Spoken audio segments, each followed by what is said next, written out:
Picture this. You've just landed in one of the world's most stylish cities, Milan. You're a young model chasing your dream, heading to what's supposed to be a professional, high-profile fashion photo shoot. You're brimming with anticipation, walking into the studio, imagining the bright lights, camera flashes, and career-changing moments. But what greets you is nothing like the dream. Within moments, you're ambushed from behind. A needle pierces your skin. The world goes black. When you wake up, everything has changed. You're gagged, restrained, and locked inside a travel bag. Strangers loom over you. You're told you're being auctioned off to the highest bidder, not in some underground casino, but on the dark web.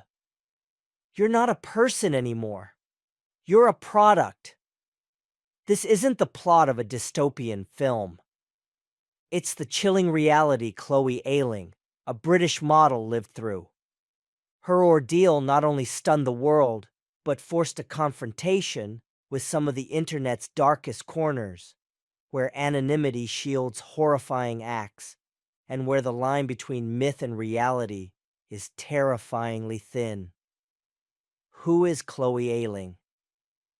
Before headlines painted her story in bold, sensational letters, Chloe Ayling was navigating the struggles many young women face in the modeling world. At 20 years old, Chloe was trying to make a name for herself. She wasn't backed by a major agency or living a life of glitz and glam. Instead, she hustled through social media gigs, brand promotions, and local photo shoots. Originally from South London, Chloe also bore the responsibilities of being a mother. She had a toddler at home.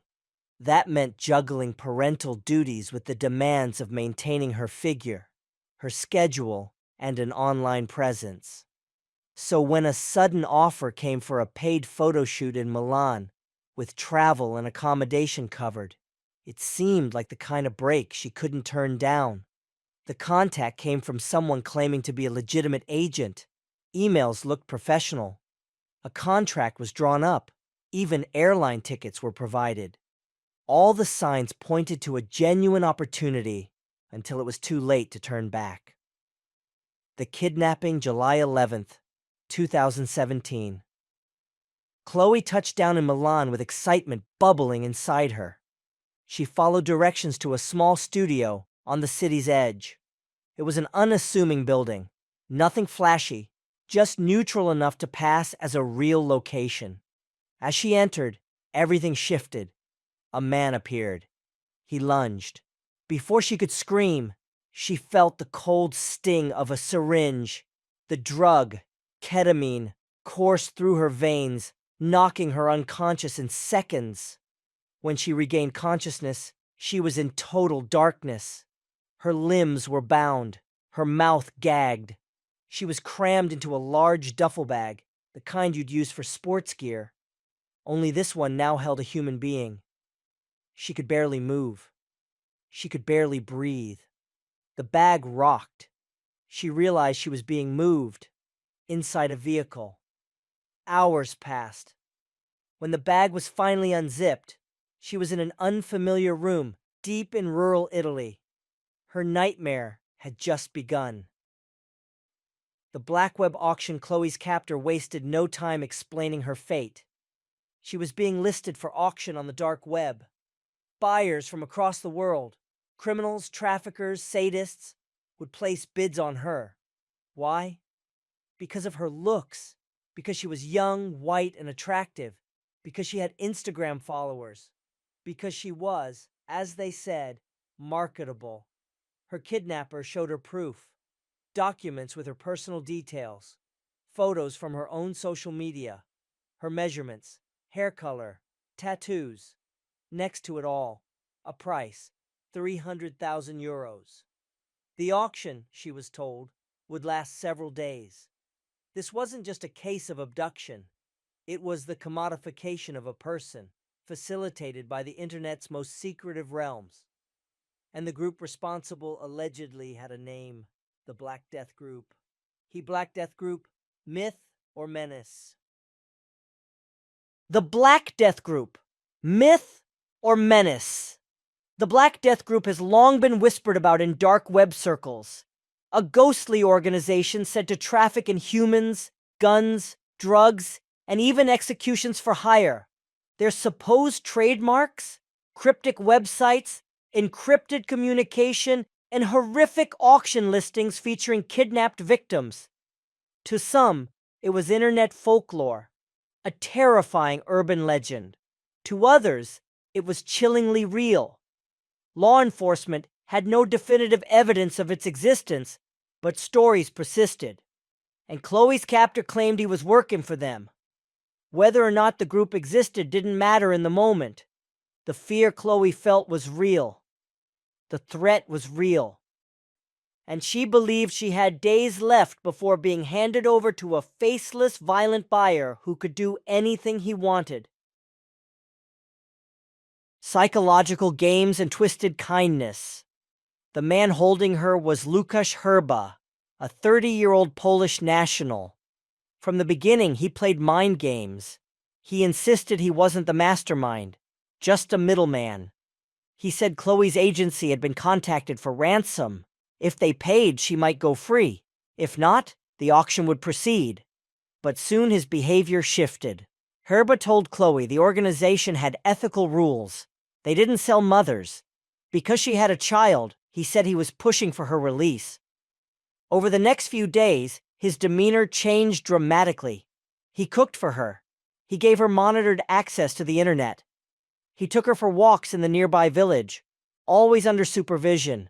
It was a bizarre blend of captivity and calculated care. Experts would later say this was textbook coercive control, alternating fear with fleeting kindness to confuse and control the victim. It can lead to what's known as Stockholm Syndrome, where victims form emotional ties with their captors. Locals saw Chloe during these walks and thought she didn't seem distressed. That detail would later be used against her. But trauma isn't always visible, and survival often means acting calm, even when you're screaming inside. The release. On the 6th day of her captivity, the unexpected happened. Herba packed up his car, drove Chloe to the British consulate in Milan, and simply left her there. He said the organization had agreed to let her go, that it was a gesture of mercy. Police were shocked. Human traffickers don't just release victims. Something was off. Herba was arrested immediately. The trial and twisted motives. As the investigation unfolded, a darker truth emerged. Herba wasn't just a hired hand. He was the architect. The emails, the modeling job, the agency, the auction, all part of an elaborate trap. The Black Death Group may never have existed.